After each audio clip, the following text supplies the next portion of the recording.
Enero de 1943. La batalla del Atlántico se acercaba al clímax. Los convoyes aliados se embarcaron en su misión más importante. Debían transportar las armas y los hombres necesarios para la invasión de Europa, el día D. Para detener a los convoyes, Alemania inventaba nuevas armas y nuevos submarinos. Siempre era media y contramedida. Tu máquina contra la máquina del otro. Era una batalla desesperada para detener la mayor invasión de la historia. Convoy, la guerra del Atlántico. Golpe mortal. Primavera de 1943. Los U-boats alemanes hundían hasta 110 barcos aliados todos los meses. Los ataques alemanes con submarinos estaban organizados por Karl Dönitz. En enero, Adolf Hitler le había ascendido a almirante de toda la marina alemana. Dönitz tenía 400 U-boats a su mando. Ya podía pensar en ataques más importantes y mortales. Era imposible evitar a los Wolfpacks. Estaban por todas partes, atacaban todos los convoyes. En abril, organizó el mayor ataque de la guerra con 53 U-boats. Más de 2.300 hombres fueron enviados a la batalla. Entre ellos estaba su hijo de 24 años, Peter. El siguiente objetivo del almirante era un lento convoy que salía de Gran Bretaña. Su nombre en código era ONS-5. El 22 de abril, sus 43 barcos mercantes oxidados salieron hacia Halifax. La mayor parte de ellos iban vacíos. Recogerían armas y carga, todo ello necesario para los preparativos del día D. Pero viajaban a una mísera velocidad de 7 nudos y medio. Eran una presa fácil para los U-boats. Uno de los marinos que trabajaba a bordo del convoy era un inglés de 28 años llamado Cyril Hill. Era un artillero prestado por la Marina Real. Alguien inteligente había decidido que los barcos mercantes debían tener algún método de autodefensa. Preparados para atacar. Cañones preparados. Nuestro trabajo era ocuparnos del equipo defensivo, utilizarlo si era necesario. Objetivo 3-0, submarino. Pero el convoy también iba acompañado de 12 barcos escolta extra, el doble de la protección normal. Cada barco iba equipado con la última versión del radar y las armas más modernas para luchar contra los submarinos. Ese convoy, casi vacío, estaba a punto de hacer historia al enfrentarse contra el mayor Wolfpack de la Segunda Guerra Mundial. El convoy iba protegido por aviones de Irlanda e Islandia, equipados con radar para detectar a los U-boats. Los aviones hacían que los U-boats viajaran sumergidos. Aunque el avión no viera al U-boat, él veía al avión, se sumergía y no era un arma eficaz. Los U-boats tenían que viajar en la superficie para poder moverse a máxima velocidad, así que los aviones eran un problema. Pero había una gran zona del Atlántico donde los aviones normales no podían llegar. Se llamaba vacío aéreo. A lo largo de más de 1.600 kilómetros, los convoyes debían viajar sin apoyo aéreo. Un convoy lento como el ONS-5 estaba solo durante 5 días. El vacío aéreo era el territorio de caza favorito de los U-boats. En el vacío aéreo los U-boats podían trabajar en la superficie, tenían mucha más visibilidad, podían moverse mucho más rápido. A principios de mayo, tras una semana y media en el mar, el convoy entró en el vacío aéreo, donde esperaba el Wolfpack de U-boats. Pero antes de que pudieran atacar, apareció un feroz vendaval de fuerza 10.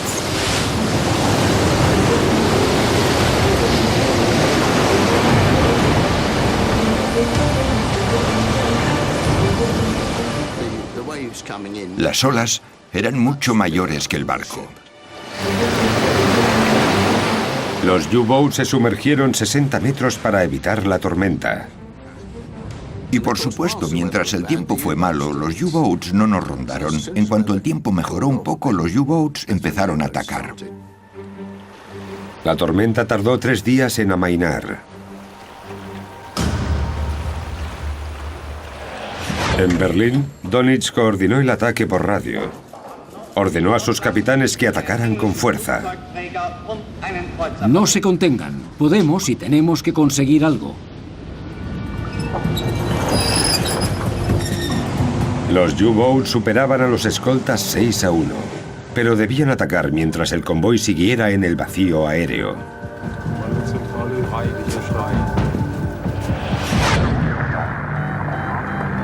Los U-Boats que el ataque era inminente. Pero 4 de los 12 barcos escolta de convoy tenían poco combustible debido al largo viaje a través de la tormenta. Debían marcharse. Había nuevos escoltas de camino. Pero por el momento, el convoy ONS-5 tenía poca protección y estaba rodeado.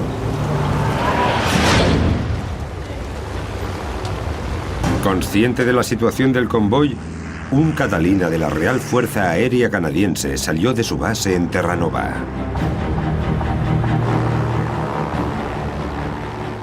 Habían cogido el Catalina y habían lanzado todo el exceso de peso. Habían sacado las ametralladoras y los depósitos de combustible autosellados. Con menos peso, los aviones podían volar más lejos con un solo depósito de combustible. Tras 7 horas y media, el Catalina divisó el ONS-5. 6 barcos se habían retrasado. Los U-Boats se acercaron para atacar. El Catalina canadiense se fijó en uno de los submarinos. Este se sumergió en un intento desesperado por escapar. Pero el Catalina lanzó 4 cargas de profundidad. El U-Boat desapareció, demasiado dañado para luchar. Pero todavía quedaban 52 submarinos. El Catalina volvió volando a la base. Los U-Boats se centraron en uno de los barcos del convoy principal. Era el Harper Lee. Corrimos hacia los cañones y limpiamos el cañón de 100 milímetros, listos para la acción. ¡A vuestros puestos! Pero era demasiado tarde.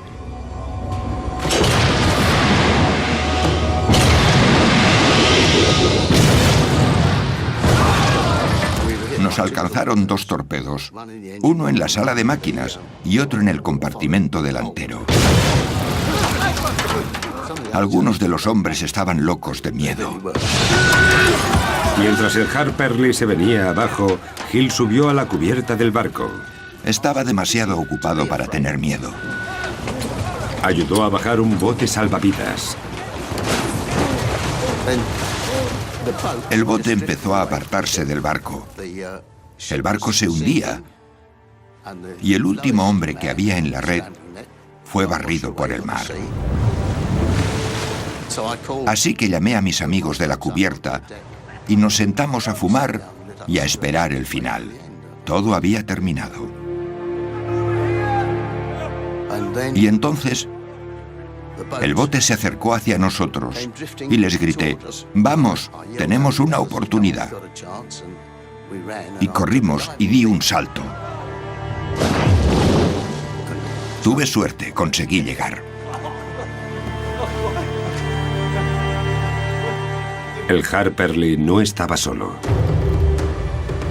¡Fuego! 9 barcos aliados más fueron hundidos antes del anochecer. ¡Fuego! De vuelta en Alemania, Dönitz lo celebró. Los Wolfpack gigantes funcionaban perfectamente. Al acercarse la noche, el convoy esperaba recibir más ataques de U-Boats escondidos en la oscuridad.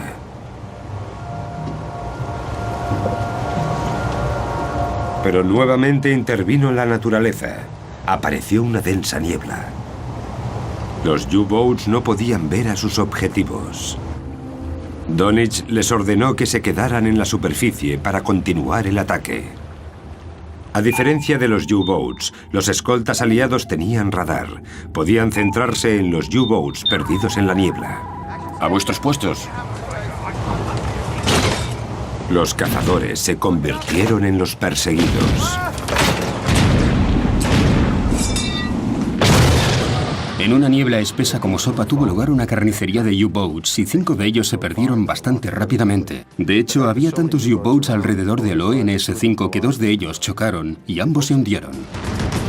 Desesperados por escapar del fuego de los barcos aliados, los U-Boats se sumergieron para estar seguros.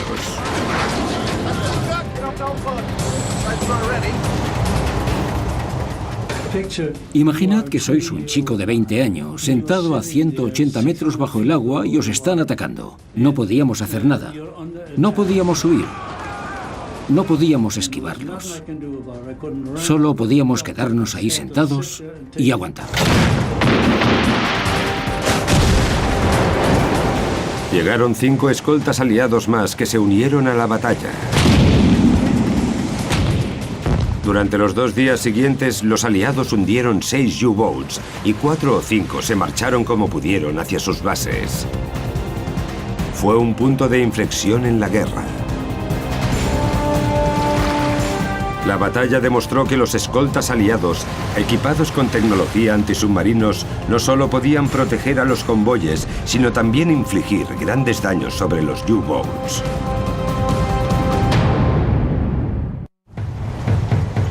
El gran avance de la batalla del Atlántico llegó justo a tiempo.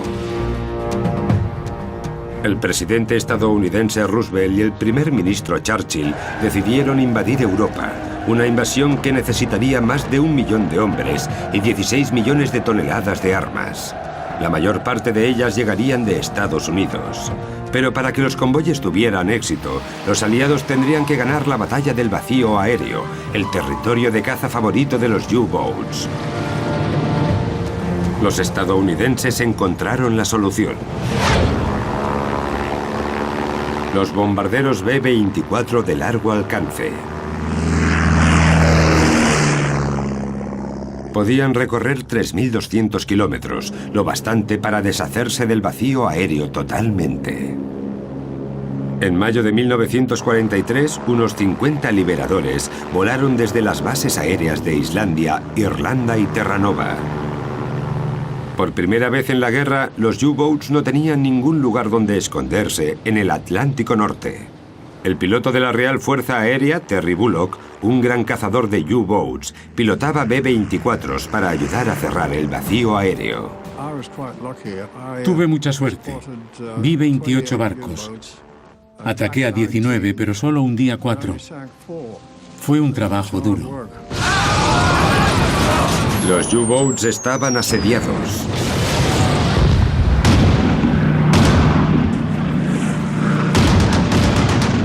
Para el almirante Donich, era un absoluto desastre.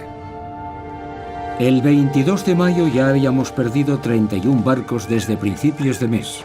Un total aterrador, que resultó ser un golpe duro e inesperado. La matanza se recordaría como Mayo Negro. Unos 1.800 hombres perdieron la vida en los U-Boats, entre ellos el hijo del almirante, Peter. El 24 de mayo, Cal Donich se dio cuenta de que esas pérdidas no eran asumibles. Ordenó que todos los U-Boats supervivientes volvieran a la base. En junio de 1943 me enfrenté a la decisión más difícil de la guerra. Tuve que decidir si retiraba los barcos de todas las zonas y cancelaba la guerra de los U-Boats o si les dejaba continuar la operación sin importar la superioridad del enemigo. Donich accedió a mejorar la flota de U-Boats. Aceptó los consejos de los ingenieros alemanes para alterar sustancialmente su U-Boat. Aprobó los planes de creación de un U-Boat más avanzado. Podía mantenerse sumergido durante semanas, lejos de los aviones y los radares. La flota de U-Boats pronto estaría armada con una nueva clase de torpedos. Pero la nueva tecnología llevaba su tiempo. Así que Dönitz buscaba un campo de batalla más seguro para sus U-Boats. Les ordenó que se desplazaran al centro del Atlántico, uno de los pocos lugares a los que los bombarderos estadounidenses de largo alcance no podían llegar. Allí tendrían como objetivo a los convoyes estadounidenses.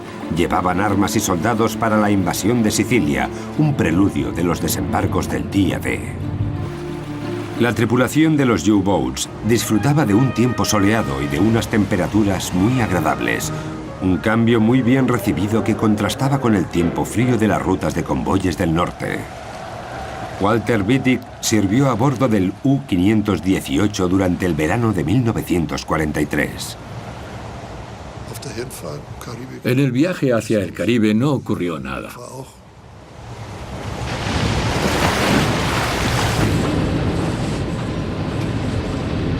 Pero nuevamente los aliados fueron más listos que Dönitz.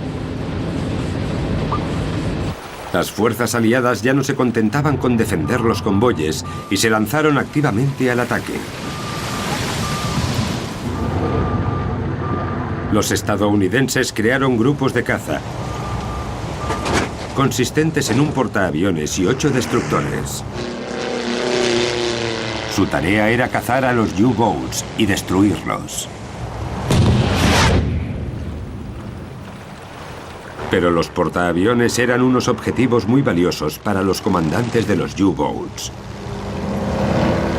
Con solo unos cuantos torpedos podían hundir a un gran portaaviones y a los aviones que transportaba. Y había un montón de aviones y no podíamos emerger durante el día. Teníamos que quedarnos sumergidos todo el tiempo.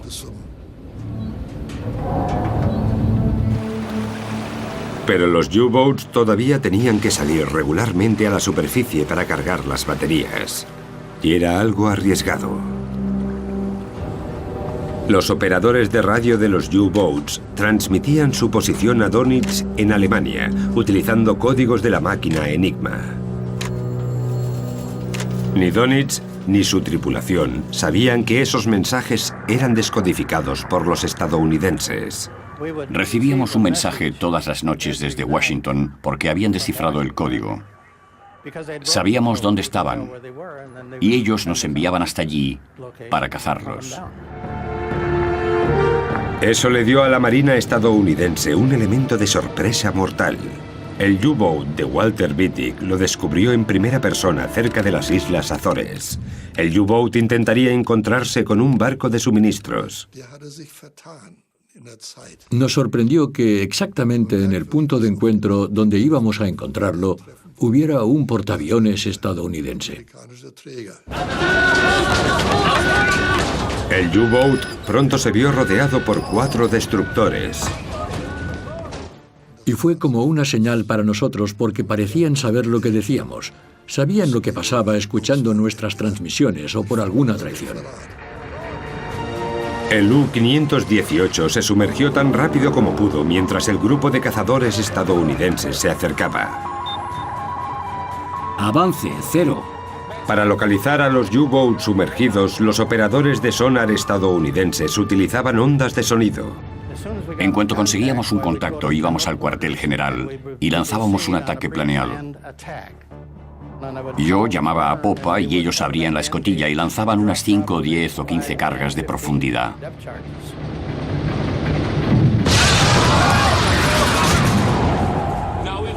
Cuando las cargas de profundidad explotaban, el agua reverberaba con el ruido y a menudo desactivaba el sonar durante unos segundos. Cada lado intentaba oír al otro. Cuando estábamos a bordo no podíamos hacer nada, ni un ruido. Todo tenía que estar en silencio, no había movimiento. Así que cuando estábamos bajo el agua, oíamos fácilmente los barcos que teníamos encima sin necesidad de aparatos.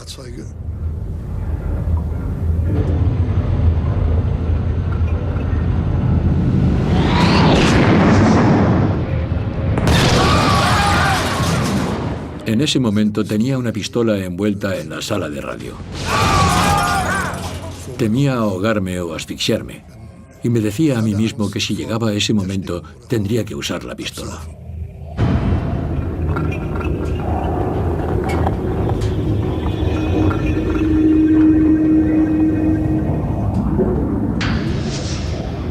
Pero el mar revuelto obligó al grupo de cazadores estadounidenses a abandonar la caza. El mar estaba tan picado que las partidas de búsqueda no podían hacer nada más. Teníamos que salir a la superficie. Pero aún con tan mala mar pudimos escapar. El U-518 tuvo suerte. Los estadounidenses destruyeron 15 submarinos durante el verano de 1943. Donitz había enviado a sus U-Boats al Atlántico Central, esperando evitar a los aviones, pero la tripulación descubrió que no había manera de escapar. Los grupos de cazadores estadounidenses les habían burlado. La invasión de Sicilia empezó en julio de 1943, como habían planeado, y fue todo un éxito. Donitz se quedaba sin opciones y sin tiempo. En agosto, los líderes aliados viajaron a Quebec. El primer ministro canadiense, Mackenzie King, se reunió con el presidente Roosevelt y el primer ministro Churchill. Hablaron sobre cuándo debía empezar la invasión de Europa y el día D. La operación Overlord debía iniciarse durante la primavera de 1944. A su debido tiempo, deberemos comunicar la información secreta de la conferencia de Quebec a Alemania, Italia y Japón. Para que el día D tuviera éxito, los convoyes debían llevar 200.000 toneladas de armas y carga, todos los meses antes de la invasión. Donitz sabía que debía encontrar una manera de detener a los convoyes o Alemania perdería la guerra.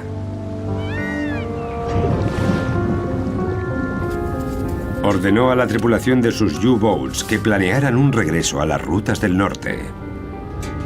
Esperaba que la nueva tecnología instalada en los U-Boats ayudara, pero sabía que habría muchas bajas. Su tripulación siempre había confiado en su comandante. Ahora temían que les enviara a una muerte casi segura. Lo que teníamos que hacer antes de marcharnos era empaquetar todas nuestras pertenencias en una caja de madera especialmente fabricada para ello, sellarla y dirigirla a nuestro pariente más cercano. Si nuestro barco no volvía, la enviaban al pariente con una pequeña nota y caso cerrado.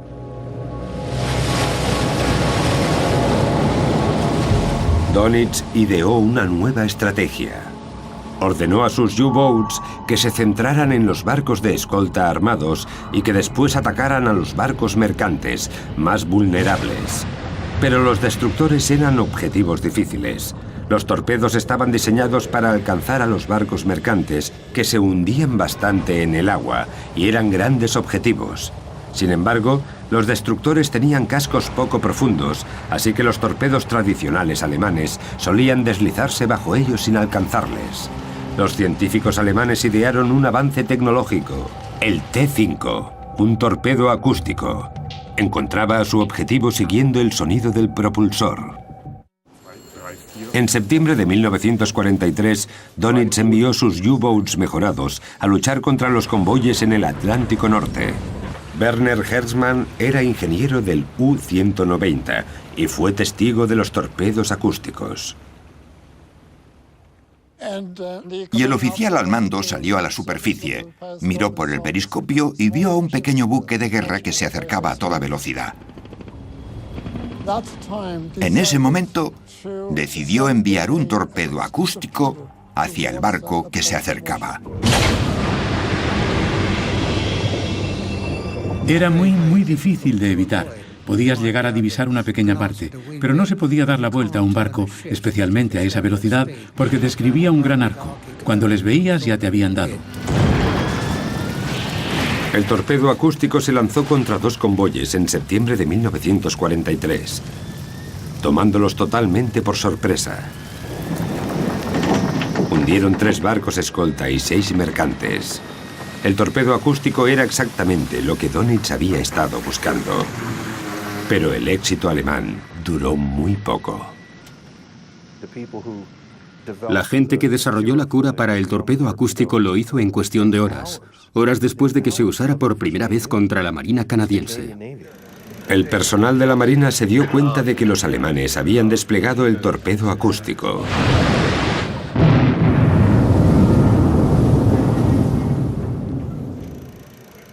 Los aliados encontraron rápidamente una manera de contrarrestarlo con una solución inteligente y barata. La contramedida fue bastante inteligente. Lo que hicieron los barcos fue lanzar una boya por popa y tirar de un dispositivo que hacía ruido, un ronroneo. Lo remolcaban detrás del barco. El torpedo iba por esa cosa que costaba solo $20. Pero parte de la nueva tecnología alemana funcionaba bien. Los nuevos U-Boats estaban dotados de cascos más duros para sumergirse más profundamente y evitar las cargas de profundidad. Era el único lugar donde estaban a salvo de los ataques aliados. Sin embargo, los aliados no se habían rendido. Buscaban nuevas maneras de cazar a los U-Boats que estaban sumergidos a más de 200 metros. Una de las respuestas era un nuevo tipo de carga de profundidad, el erizo. Lanzado desde la proa con 24 bombas y 13 kilos de explosivos, alcanzaba a los submarinos a más profundidad que antes. Entre los nuevos barcos estaba la fragata canadiense Waskesu. En febrero de 1944 detectó un U-Boat escondido. Bruce Menzies era el operador de sonar del barco. Le perseguimos durante 5 o 6 horas. El U-257 ya había combatido en la Batalla del Atlántico. Estaba en el agua desde 1941. Intentaba sumergirse aún más para escapar de un ataque.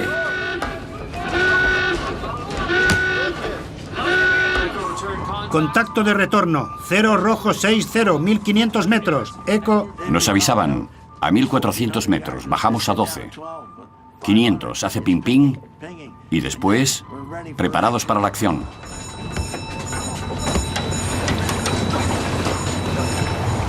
Estábamos todos nerviosos, todos preocupados. No podemos decir que no teníamos miedo, que no estábamos nerviosos, porque lo estábamos. Entonces, sacamos el erizo.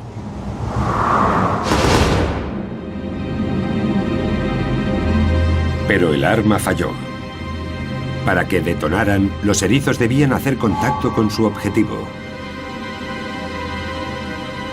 La tripulación preparaba las cargas de profundidad del barco. En 1944, muchas cargas de profundidad tenían peso extra y nuevos detonadores que les permitían hundirse más antes de explotar.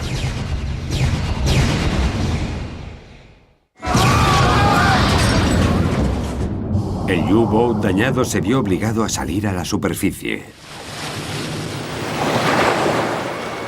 La tripulación abandonó el submarino.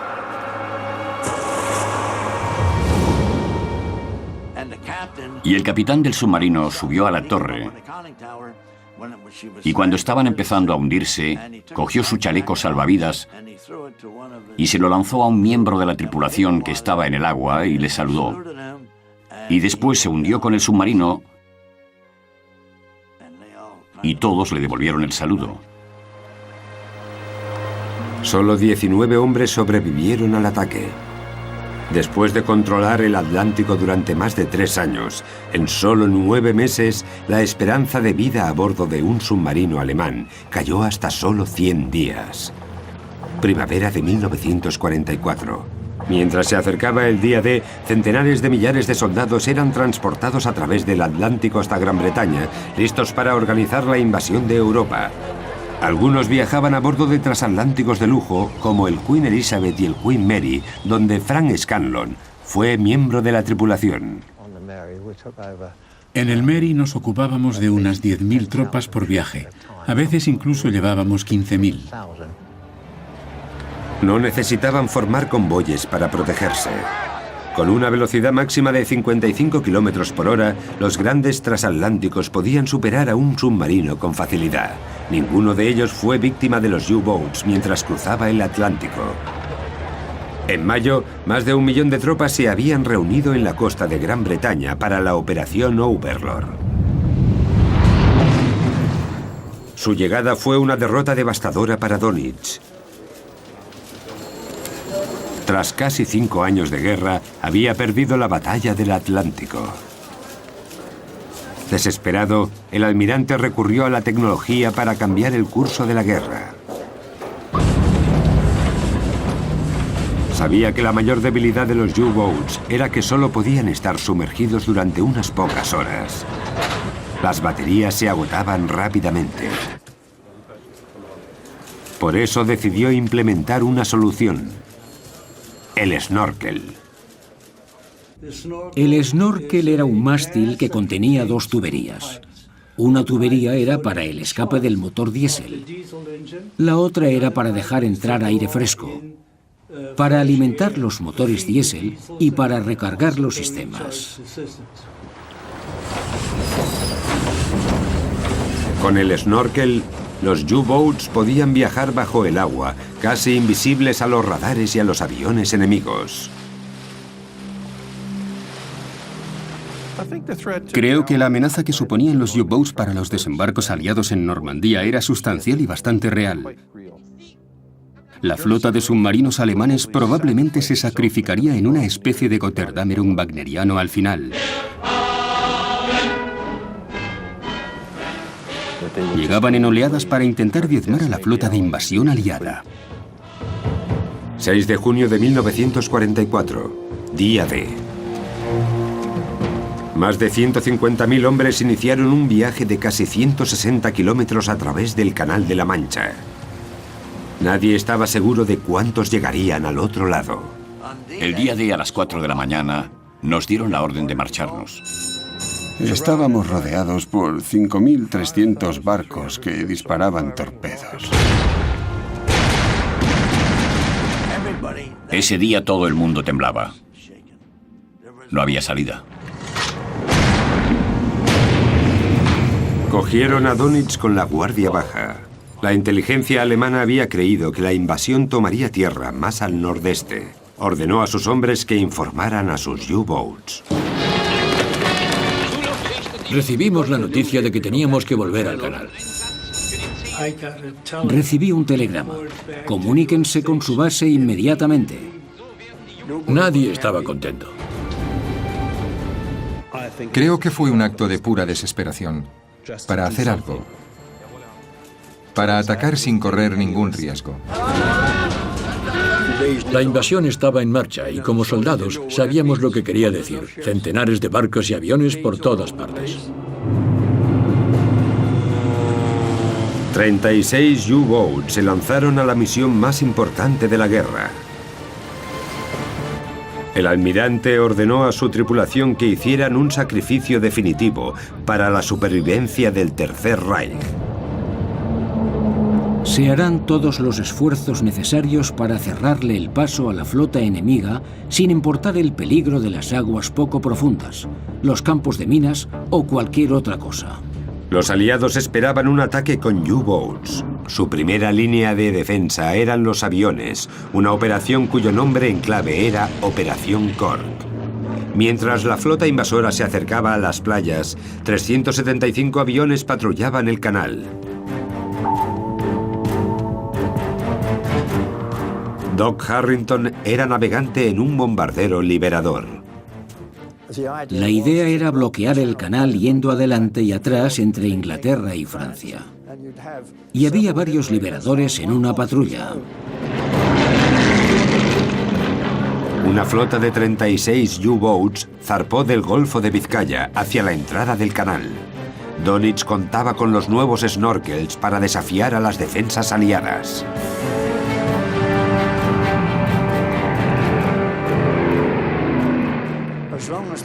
Mientras estuvieran bajo la superficie del agua, sería muy difícil que el radar los detectara. Pero 28 U-Boats sin snorkels debían viajar por la superficie. Utilizando el radar, los aviones aliados los encontraron fácilmente.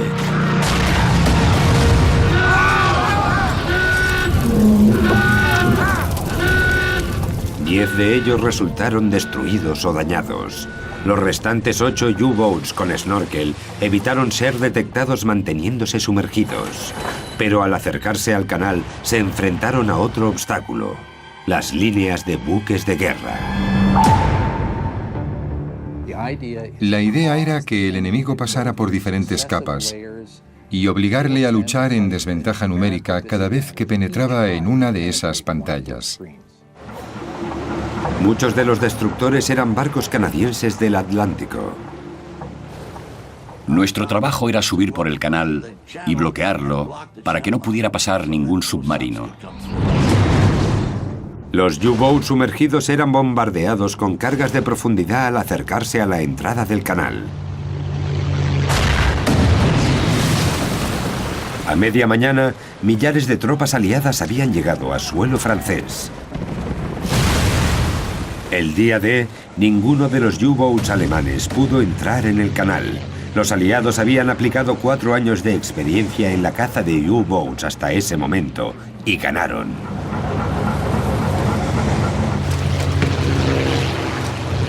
$156.000 soldados llegaron a Francia, amenazando la supervivencia del Tercer Reich alemán. Pero la invasión apenas comenzaba. Durante la primera semana, centenares de millares de soldados cruzaron el canal. Dönitz seguía teniendo tiempo para parar la invasión. Desesperado, ordenó que los barcos con snorkel de Francia y Noruega se dirigieran al Canal de la Mancha. Durante las siguientes semanas, un puñado de ellos consiguió burlar las defensas aliadas. Lo consiguieron viajando por el lecho marino y el fondo del canal. Era el lugar perfecto para esconderse del sonar aliado. Había demasiadas cosas en el agua. Había barcos viejos, toda clase de cosas. Así que no encontrábamos a los submarinos. Era imposible. El U-767 se dirigió a la entrada del Canal de la Mancha. El 18 de junio, 5 destructores británicos tuvieron suerte. Detectaron al submarino usando el sonar.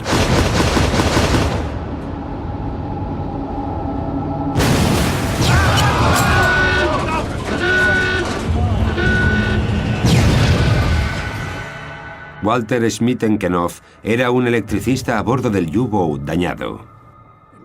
Éramos unos 18 hombres en el fondo. Y el agua empezó a entrar lentamente. Y mis compañeros ya estaban muertos. Oí algunos gritos. Solo sabía que el agua me llegaba a la boca y que el aire era demasiado escaso.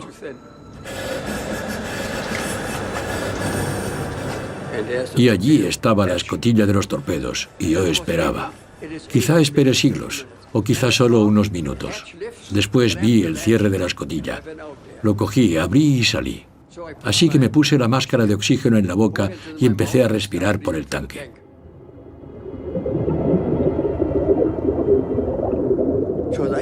Subí muy despacio y vi mi vida pasar en ráfagas.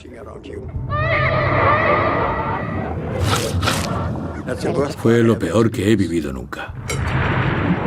No es como si vieras tu propia película. Es algo real. Es tan real como que estamos aquí sentados ahora. Y vi todo lo que había dicho desde que era un niño. Todos los lugares a los que había ido, todo lo que había hecho y las personas que había conocido, todo eso. Lo volví a vivir, no se puede explicar. Nadie más consiguió salir.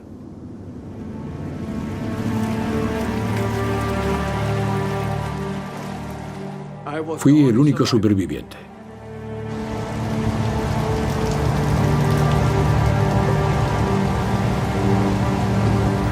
Pocos de los U-Boats que intentaban detener la invasión sobrevivieron. El almirante Karl Dönitz se había jugado todo con su flota de U-Boats y había perdido. Alemania se enfrentaba a una enorme invasión de tropas aliadas y Dönitz sabía que era el responsable. Julio de 1944. Mientras los ejércitos aliados hacían retroceder a las fuerzas alemanas por tierra, la flota de U-Boats también se enfrentaba a la derrota. Los aliados entraron en el Golfo de Vizcaya. Los puertos de U-Boats estaban rodeados. Fue una pérdida devastadora para el almirante Donitz. Su flota de U-Boats ya no tenía acceso directo al Atlántico ni a los convoyes aliados. Peter Petersen fue ingeniero en un U-Boat alemán durante el verano de 1944. Mientras estábamos en el mar, nos ordenaron no volver a Francia, sino ir a Noruega tras finalizar nuestra patrulla, porque las tropas, los aliados, se movían hacia nuestras bases en el sur de Francia. Los U-Boats tardarían unas semanas en llegar al Atlántico desde las bases de Noruega y Alemania.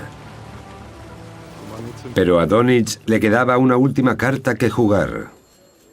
En 1945 desveló un nuevo y revolucionario tipo de U-Boat. El Clase 21 era el primer auténtico submarino. Estaba diseñado y optimizado para su comportamiento bajo el agua. Era más lento en la superficie que sumergido. Donitz esperaba que los nuevos U-Boats todavía fueran capaces de cambiar el curso de la guerra. A principios de 1945, el submarino más avanzado fue enviado para ser probado en aguas hostiles. Tenía un amigo que iba en él y me dijo que era más rápido bajo el agua y que nadie lo podía atrapar. Estaba en el mar de Irlanda, en el 45, y ningún enemigo supo que estaba allí. Salieron de una pieza. Se lanzaron 2 prototipos a la batalla en abril de 1945, pero era demasiado tarde. El 30 de abril, Adolf Hitler se suicidó. Esa tarde, Karl Donitz supo que Hitler le había nombrado su sucesor, el último Führer.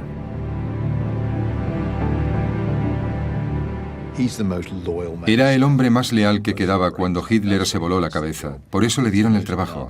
Era el más nazi de los que quedaban. Durante 6 años, Donitz había deseado tener el control absoluto de la flota de U-Boats. Ahora que lo tenía, era demasiado tarde. Y a unos 550 kilómetros al sudeste de Terranova, recibimos varias señales entremezcladas de Alemania que nos decían que la guerra había terminado, que debíamos salir a la superficie, lanzar por la borda toda nuestra munición, decirle al mundo quiénes éramos, dónde estábamos y esperar nuevas instrucciones. El 8 de mayo cesaron las hostilidades en tierra y mar.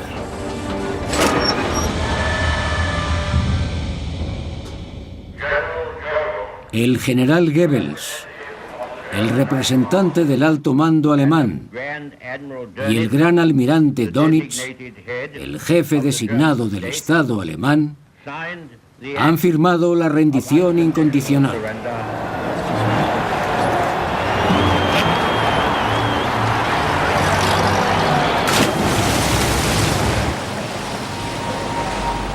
Más de 100 U-Boats emergieron de las profundidades del océano, con las esvásticas sustituidas por banderas negras.